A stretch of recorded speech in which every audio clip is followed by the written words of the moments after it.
Hello everyone, today is 22nd of June, Saturday, so I hope you have a wonderful day and weekend. Now it's 11:30 in the morning Moscow time. I'm Levan Gudadze and this is first update for today, in which I will share all the main news that are making headlines in Russian media outlets and Russian language pages on different internet platforms. And there are quite a few very significant developments and the news that I like to share with you for this moment, although of course today I have to start update with commemorating all the people of Soviet Union and the heroism that fight Nazi Germany in the Great Patriotic War, give their lives to protect their fellow citizens and the health. And we are talking about millions and millions and millions of people. And of course, it was not just a Soviet army that had casualties, but Nazi Germany and its allies killed, according to different sources, up to 27 million civilians in Soviet Union. Maybe more, because yet again, the sources are reporting different numbers. It was a horrific crime, of course, on part of Nazi Germany and its allies. And when I say allies of Nazi Germany, some people may be surprised to realize how many European states were supporting actions of their Germany. For example, Romania was an ally of Nazi Germany, and Romanian troops were fighting on Soviet land. Hungary, active participant of their active ally and participant of the German aggression. Unfortunately, Bulgaria, significant number of Bulgarians were fighting on part of Nazi Germany. Italy, of course, was ally of Nazi Germany. Spain, ally of Nazi Germany. And in Wehrmacht, there was divisions of SS from almost all the European countries, by the way. France, Norway, you name it, just about everybody. And Finland, by the way, was active participant of the Leningrad blockade. Leningrad is now, of course, St. Petersburg. At the time, name of the city was Leningrad, and we all know that German forces, Spanish forces, by the way, were also involved in blockade of Leningrad, and of course, Finnish forces play crucial role in this blockade. And as a result of it, as a result of this blockade that lasted about 3 years, at least 600 to 700,000 civilians died from famine or was frozen to death by cold in the winter. At least, by the way, 600,000 to 700,000 civilians were killed by German, Spanish, and Finnish forces with this blockade. And their Norwegian troops and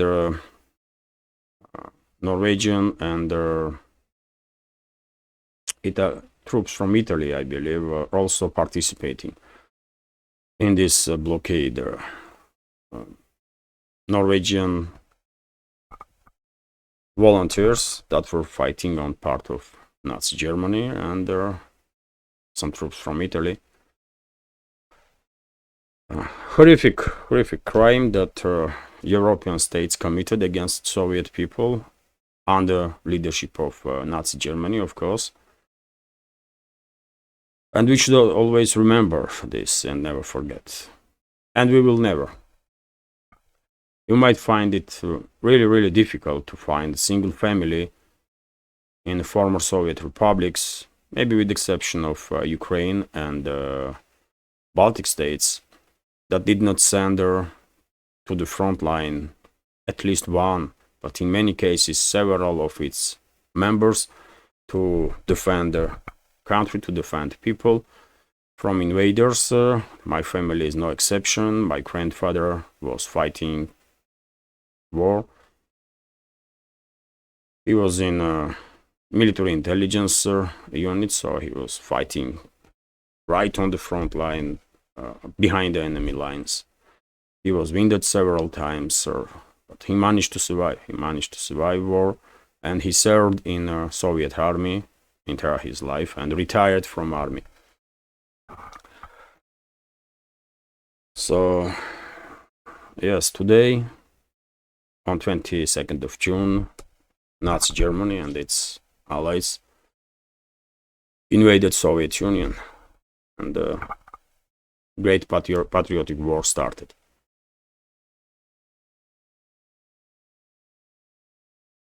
And unfortunately, Russia is again under assault of the European states. And those European states, yet again, are united against this Nazi ideology, and they all are in support of this Nazi terrorist regime in Ukraine that they are using as a proxy to fight Russia. History is repeating itself, by the way, you know. But anyways, let's talk about some news. I don't think in Western media many Western media even mentioned that today in 41 Nazi Germany and its European allies attacked Russia. Many media outlets probably will ignore this. And that's their face, by the way. The so-called media outlets in the West. And of course, very few, if any, Western public figure or so-called politician will remember this day and say anything about it. Anyways, let's continue. And by the way, there was no crucial changes on the line of contact. It's a daily routine. Main hotspots are, of course, northern parts of Kharkov region and Avdiivka direction, although Russian forces are quite active on some other areas also, but it's a daily routine. Artillery duels between the sides, reckoning force operations, drone wars, constant exchange of drone strikes, missile strikes. For example, TASS news agency is reporting that more than 20 explosions were heard in Donetsk this morning. Russian air defense system was actively working to neutralize aerial targets. Kyiv regime attempted to launch a big-scale attack on Donetsk. At this point, we don't have details, but if any additional information, of course, I will share information on my Telegram and the next updates. TASS news agencies report that same time during the previous 24 hours, Kyiv regime number of times targeted Belgorod region, and at least 80 shells and rockets were launched towards Belgorod region. 2 civilians were wounded, according to reports that I see. That's information that's available for now. 11 homes were damaged, several civilian cars. So unfortunately, Belgorod region is still under constant, I will say, shelling and attacks from the Kyiv regime forces. Also, we have RIA Novosti's report that Russian armed forces conducted long-range precise missile strike on the point of concentration of the Kyiv regime forces in Ivano-Frankovsk, which is western Ukraine, according to Russian partisans from their area.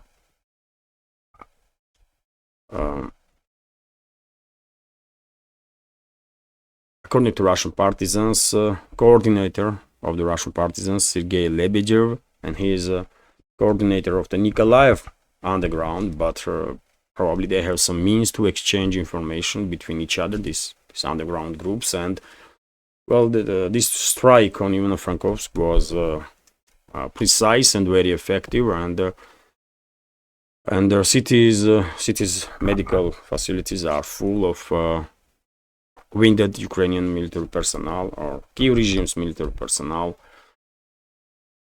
And there was also mercenaries, foreign mercenaries or instructors on that area that was targeted by Russian forces. So who knows, maybe a couple of dozens of NATO troops also were neutralized during these strikes. Those NATO troops are designated as mercenaries, as instructors, but we all know it's NATO officers and their military personnel. RT reports that Kremlin explains Putin's pledge that Russia will to go all the way. And well, I reported yesterday, it was yesterday, isn't it, about statements of Putin that he made during this conversation with the media in Hanoi, Vietnam, when he said that West wants to achieve with this proxy war strategical defeat of Russia, which for Russia means statehood to cease to exist. And therefore, because it's an existential fight for us, we will go all the way. We will fight before the final victory. And well, Kremlin press spokesman of the Russian president commented on this topic. So President Vladimir Putin's statement about Russia's intention to go to all the way referred to achieving its objectives in Ukraine conflict. Kremlin press secretary Dmitry Peskov said on Friday. Peskov was asked for clarification about remarks that Russian leader made on Tuesday during a press conference in Vietnam. Putin was asked by a reporter what intentions he believes Western nations had in escalating tensions with Moscow. Apparently, and then quote by the way, apparently they count on us to chicken out at some point, but at the same time they say they want to achieve strategic defeat against Russia on the battlefield. Putin said such an outcome would amount to the loss of Russian statehood, Putin argued. The question then is, why would we be afraid? Would it not be better to go all the way? He concluded. The US and its allies have claimed that the Ukraine crisis is the result of the Russian drive for territorial conquest, and that by launching military action, Moscow has already suffered a strategic defeat in the form of alienation on the world stage. Well, Western leaders have pledged to support Kiev for as long as it takes to prevail in their hostilities. And well, if any side is well, this is explanation, of course, and that's what Peskov said, that Putin was saying that basically this is existential for Russia, and therefore we will go all the way. Quite understandable. But when it comes to this final part, that Western really thinks that Russia is isolated, I don't know, man. I don't know. If any side is isolated right now in this world is collective West, because the rest of the world, which is 80% of the humanity, clearly tries to distance itself from the collective West, because everybody sees that ruling elites of the collective West, they are evil people. They really are evil. And that's why world is getting more and more united under the umbrella of different organizations like BRICS, like Shanghai Cooperation Organization, like some others. And this process will continue. It's unstoppable. And at some point, if Western societies will wake up and regain control over their own countries and destinies, then of course Western world will become part of this multipolar world, important part. But otherwise probably world will stay divided in these two blocks, when it's one side Western collective West, on other side the rest of the world, and this separation may last for decades to come. Who knows? Artists report here that Russia has advantage across the front line, according to new Russian defense minister. So Russian forces have their initiative across the front thanks to their skill and their professionalism.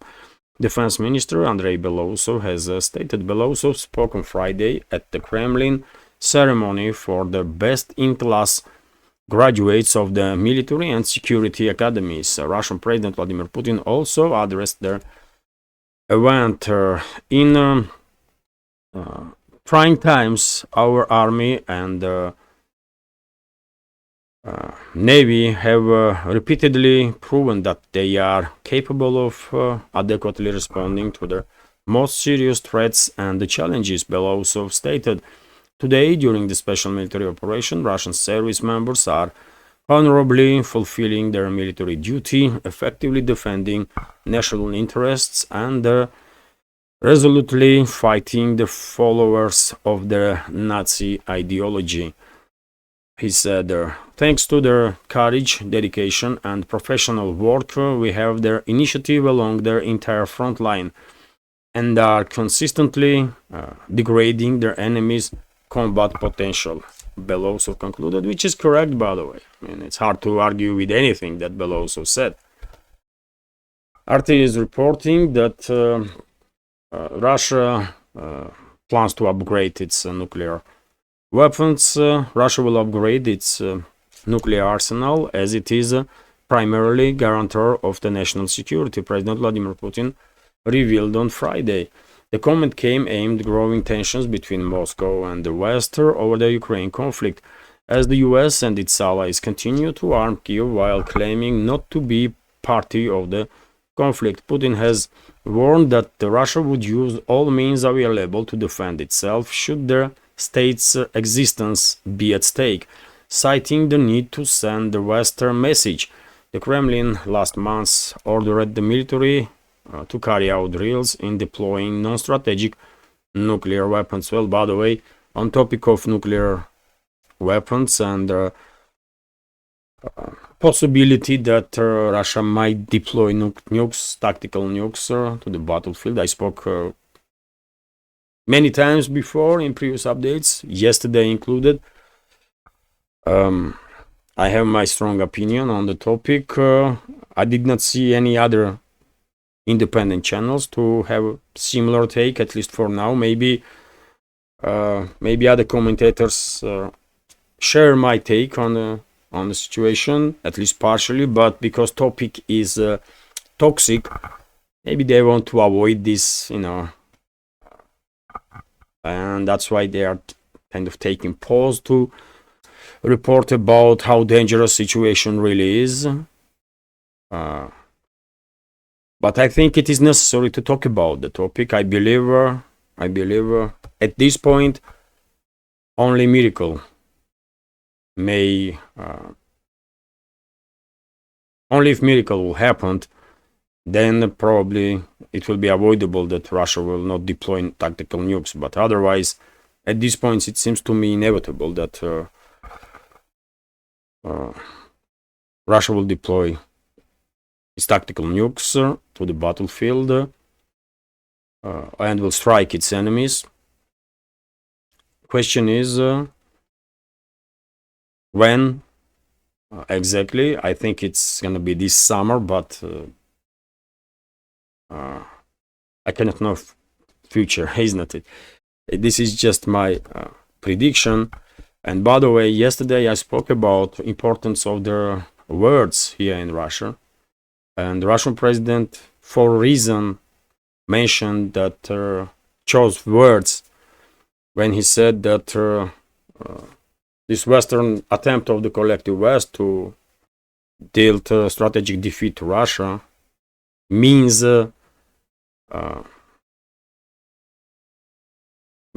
ending of the statehood of Russia.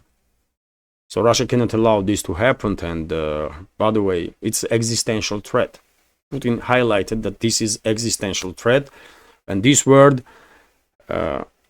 definitely was not said for no reason. According to Russian nuclear strategy, if country is under existential threat, then commander-in-chief has the right to use nukes, to deploy nukes.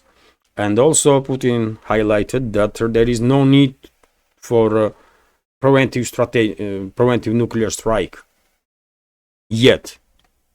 There is no such need, but anything may happen tomorrow. This yet is definitely leaves window open for possible developments in certain direction. And me personally, at this point, as I said, man, if miracle happens and Western ruling class will start de-escalating right now, that's a whole another story. In that case, Russia will probably not use tactical nukes, while strategical nukes are on standby. But if Western ruling class continues this escalation with Russia, then I think there is no options, by the way. Moscow just has no options. I was saying this for many months, that at some point, because of this constant escalation from the West, at some point Moscow may find itself in a situation when there will be only one way out, and that one way is use of extreme force. And I think Moscow is already in that situation, and Russian leadership knows this. And if Western ruling class, if they think Russia is bluffing, then they don't know nothing about Russia. But anyway, let's hope for a miracle, you know.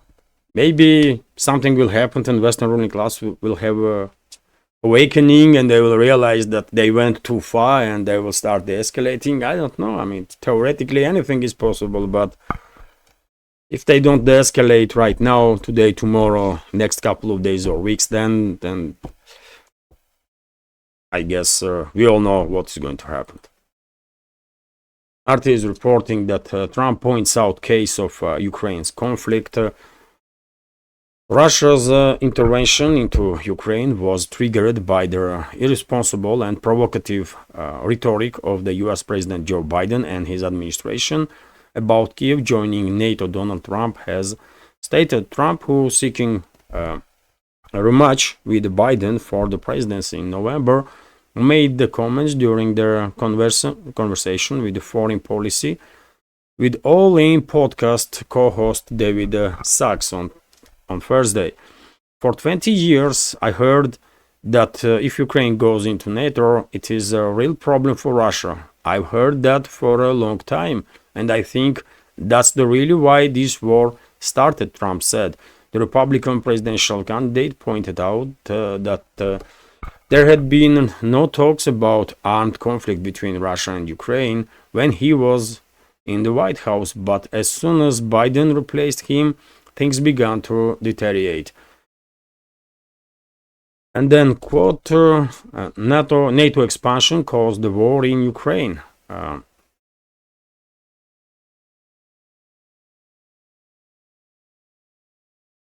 To make a peace deal, this is the conversation between Trump and David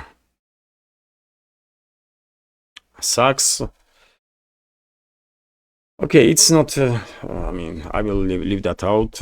If you want, you can go to Twitter account and you can read the entire this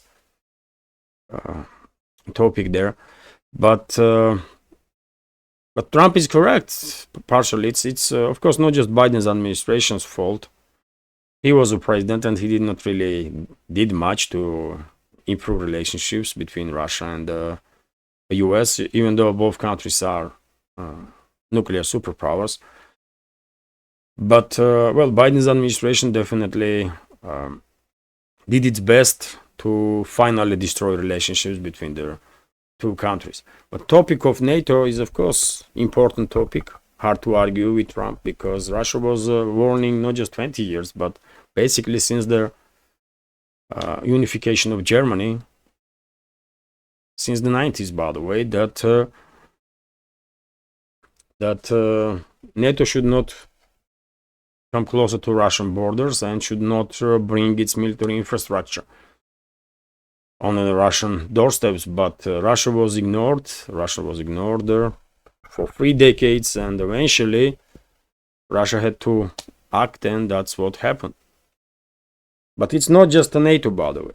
It's not just NATO, because there was a coup d'etat in 2014 in Ukraine. We should never forget about that. There was coup d'etat. Neo-Nazi and terrorist groups were put in power by Washington in Ukraine, and they started civil war there, and they started killing Russian speakers left and right like it's nothing. Many people in the West may don't know, but war in Ukraine started in 2014. Civil war, when Kyiv regime was killing civilians in Donbass. And oppression, by the way, repressions all around the Ukraine, in Kharkov region, by the way. Hundreds of people are disappeared in Kharkov region. And no one knows where those people are. Most likely all of them were killed by Ukrainian neo-Nazis and the terrorists. Dnipropetrovsk region, by the way. Repressions, tens and hundreds of people are gone missing. Zaporozhye, Kherson, Kyiv itself. Hundreds and thousands of people, by the way, are missing, and most likely were kidnapped and tortured and killed by this neo-Nazi and terrorist regime in Kyiv that was in power just because, in position of power, just because of the Washington and European allies of the Washington. So, of course, Russia tried to de-escalate in Ukraine, to end this civil war there. That's why Minsk I, Minsk II agreements were signed. But yet again, we all know attitude of the Western ruling class towards those agreements, isn't it? Angela Merkel, former Chancellor of Germany, also former President of France, it was Hollande, isn't it? They openly said that they were trying to fool Russia with this Minsk I, Minsk II agreements. And they were gaining time to arm the Ukrainian Nazis and the terrorists and train them, and then to use against Russia. They said it openly, by the way. So it is what it is, man. So yes, NATO expansion is an issue, but involvement of the West into internal politics of the Ukraine is an issue also, and one should never forget that it's US. It's US, by the way, US political leadership and European political class that are basically guilty for everything that happened in Ukraine and around Ukraine. RIA Novosti report that US is shutting down Russian visa centers in Washington and New York. It seems like these so-called officials in the West have some order to come up every day with some anti-Russian move, and their actions therefore becoming more and more ridiculous, more and more crazy, like this one. I mean, what visa center did to you? I mean, what is wrong with visa centers, by the way? It's for people. It's for people. It serves people that wants to travel. So why you are shutting down visa centers? I mean, what is wrong with you? But I mean, come on, man. When we are talking about U.S. political class, everything is wrong with them. And Biden's administration, this is something else, man. This is clearly some spectacular phenomena that will, if stay in power, will most likely destroy U.S. from within. But it is unfortunate, of course, that well, in Washington and New York there will be no visa centers no more. But and Russia will take retaliatory action on that, obviously. But same time, if U.S. citizens want to travel to Russia, they are more than welcome, of course, and they can apply for a visa by internet. It is much easier now, much easier. So if U.S. by shutting down Russian visa centers want to create some barriers, artificial barriers for its own citizens, not to travel to Russia, not to get to know Russia better, so that they will not share that information with their fellow citizens. And if that's the reasoning behind this action of the Washington, because they don't want US citizens to know real Russia, they will fail, because yet again US citizens can apply for a visa on the internet, and it is easy, by the way. It's not that difficult to get Russian visa. So they can have a visa, they can come to Russia, travel, and see by themselves Russia, by the way. Because if they watch just CNN or MSNBC or that kind of crap, they're gonna think that Russia is some sort of medieval stage, and everything is in ruins, and people are starving to death, and are killing each other for a piece of bread, and that kind of nonsense. Some people, by the way, I still remember when I was making on my second channel, isn't it? Or when I was making videos and I was showing, for example, supermarkets, I remember first several comments, reactions, honest reactions of the people, that they didn't expect to see supermarkets being full of goods. And there were so many comments when I was just doing walk and talk videos that, wow, everything looks so nice and clean. And they had very different expectations, probably. And by the way, I am making these videos 1.5 years now, a little longer, isn't it? And I was making videos not just in Moscow and Moscow region, because in the West there is also propaganda narrative that Moscow and Moscow region is different. But the rest of the country, man, it's all, you should see what there is going on. By the way, last summer, many members of our community remember that I was with my family in North Ossetia, isn't it?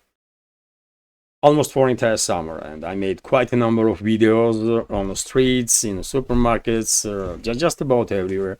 We went to mountains, and all the videos are available on my Patreon page and on other channels, on my second channel, I believe, of YouTube.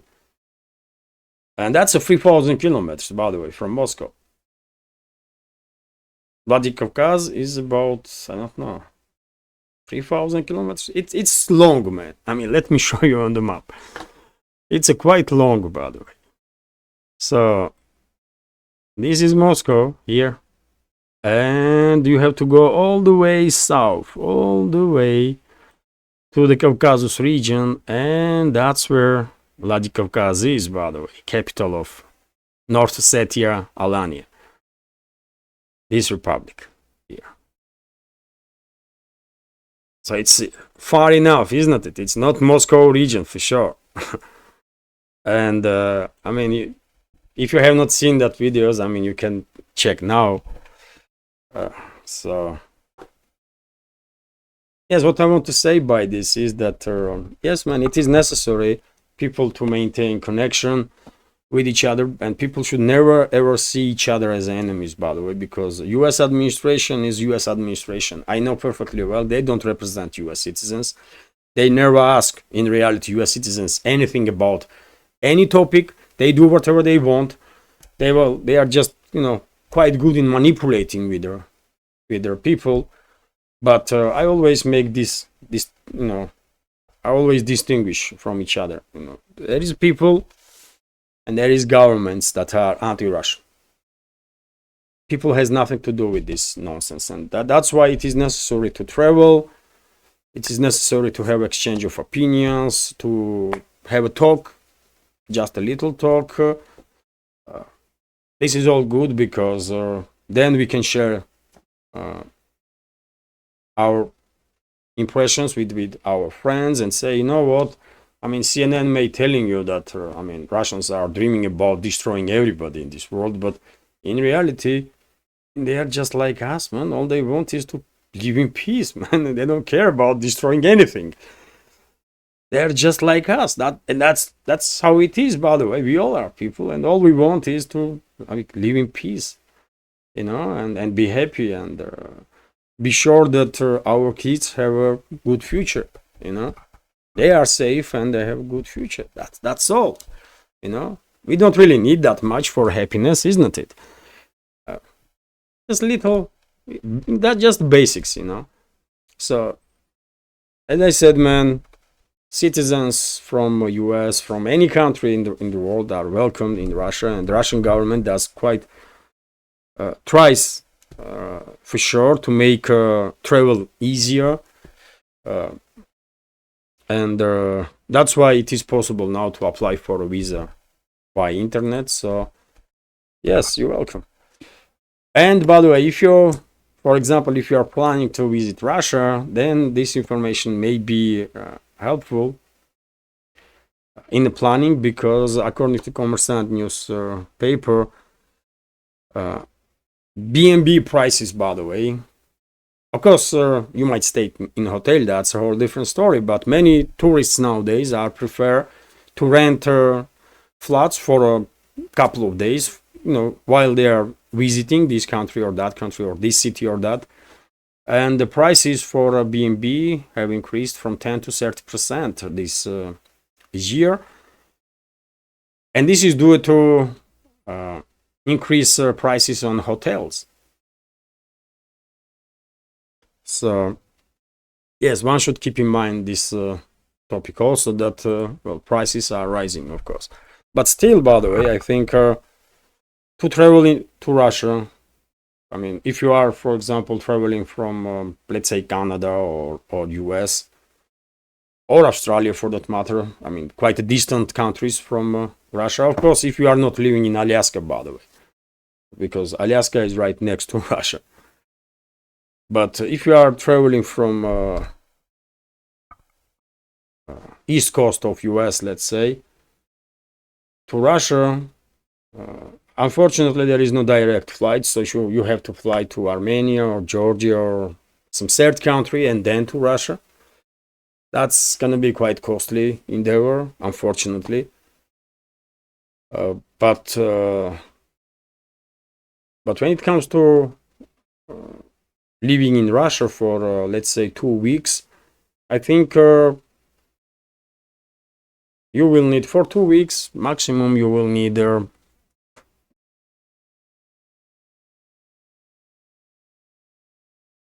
if you are, you know, staying in a 3-star hotel, let's say 3-4-star hotel, or B&B, by the way, which is much cheaper, then I guess $3,000 will be enough to. I'm not talking about tickets, by the way, because I have no idea about tickets to fly, but to stay in Russia and then to travel and go to restaurant and then feel free.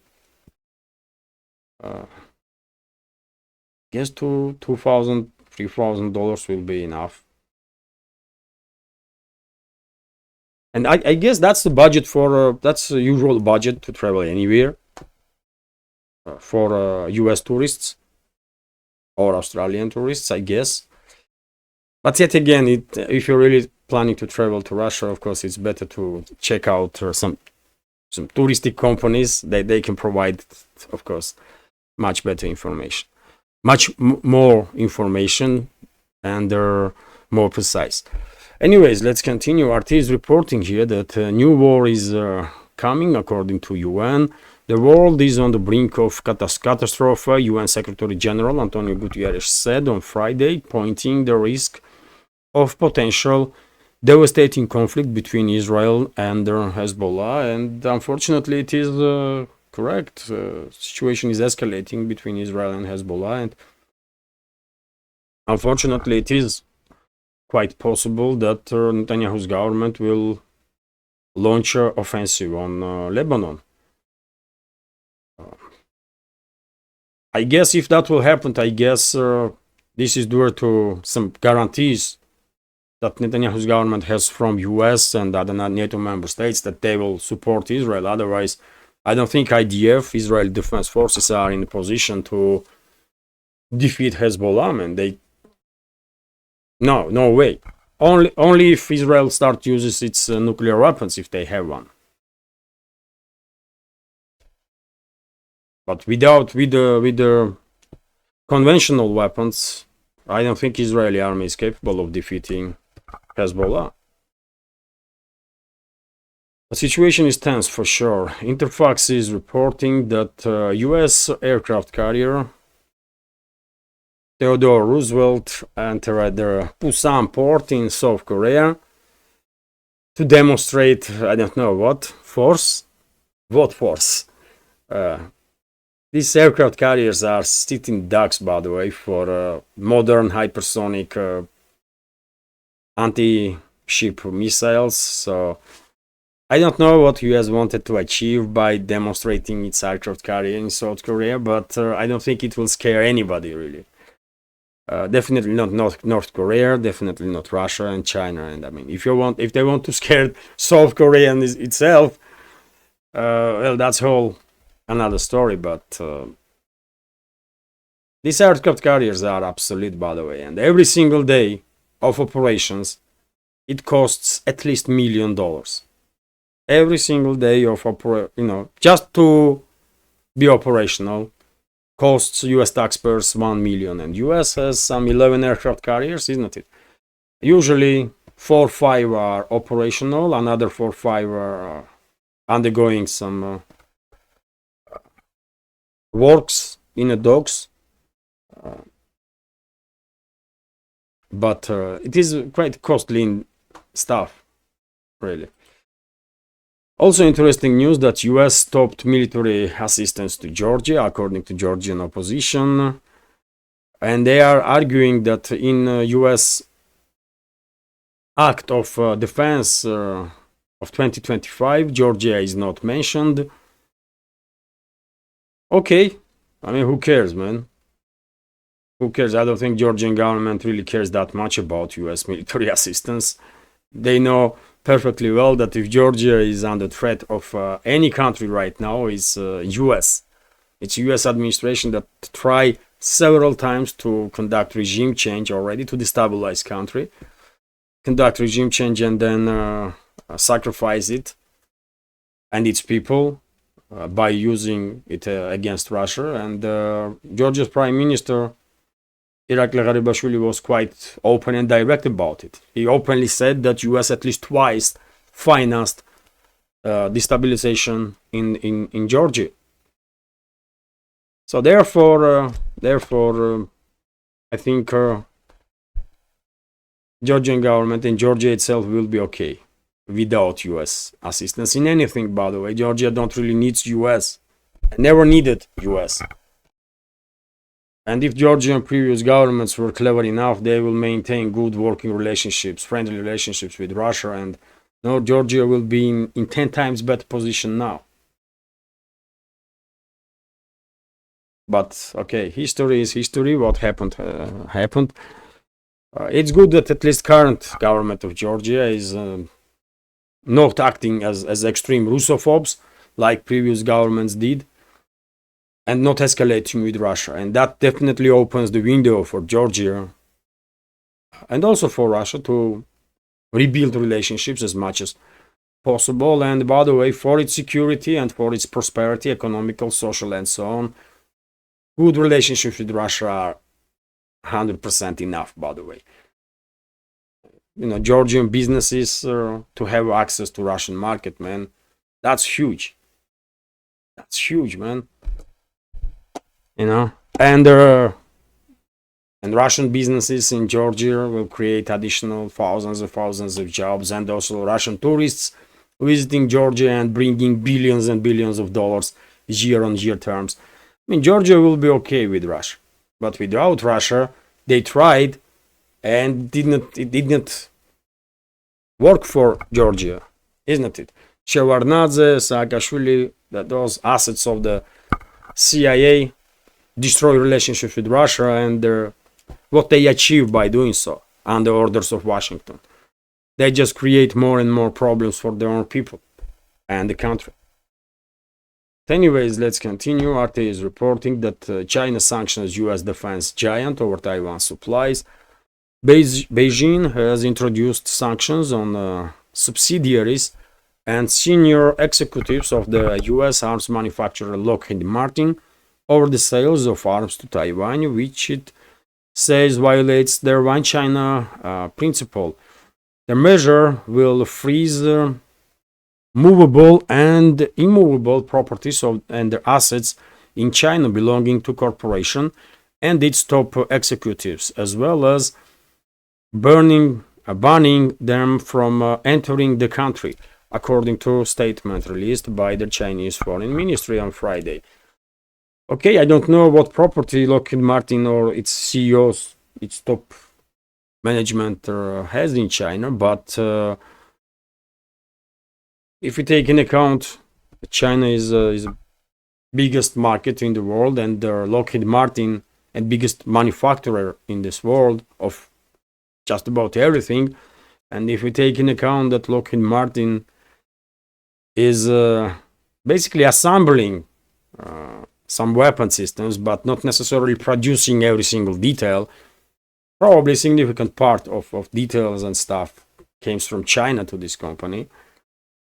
Then well, this sanction may be some serious hit on Lockheed Martin. Who knows? Who knows?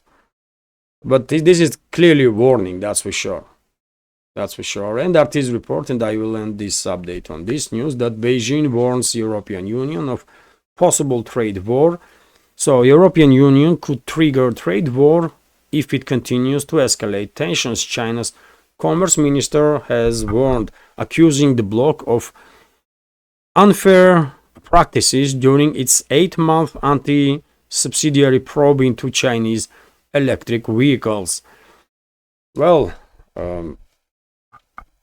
once again, European Union destroyed its relationships with Russia. Economical ties between the Russia and the EU states are on lowest level since collapse of Soviet Union, I guess, which is a big deal for EU economies because, as I said, major economies. Take a look at the major economies in EU, and all of them, Germany, France, UK, all of them are on the brink of recession, or maybe even in recession. And now they want trade war with China. Well, I don't know, man. I'm not sure that European economies will survive trade war with China. They already suffered enough from this trade war and sanctions war with Russia, and if they start doing same stuff with China, and if they provoke China to act strongly, then I don't know, man. In that case, European economy is just doomed to become some shadow of its own previous self. And okay, this is it for now. Hopefully you will find this relatively long update interesting, informative, useful. And if so, please click that like button and leave some commentary. This is the only way we can try at least to deal with the algorithm.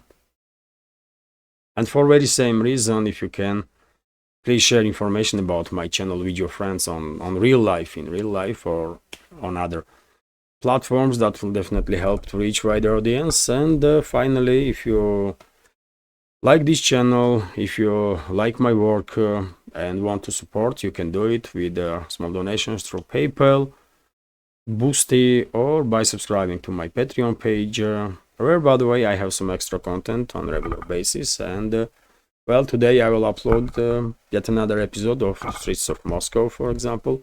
Little late today. So yes, I'm trying to make a Patreon page as interesting as possible, and also I'm sharing some stuff on Boosty also, and if you want to, you can subscribe on Boosty too. All the links, by the way, under this video in the description box and in the pinned comment. This is it for now. Have a great day, great weekend, and take care.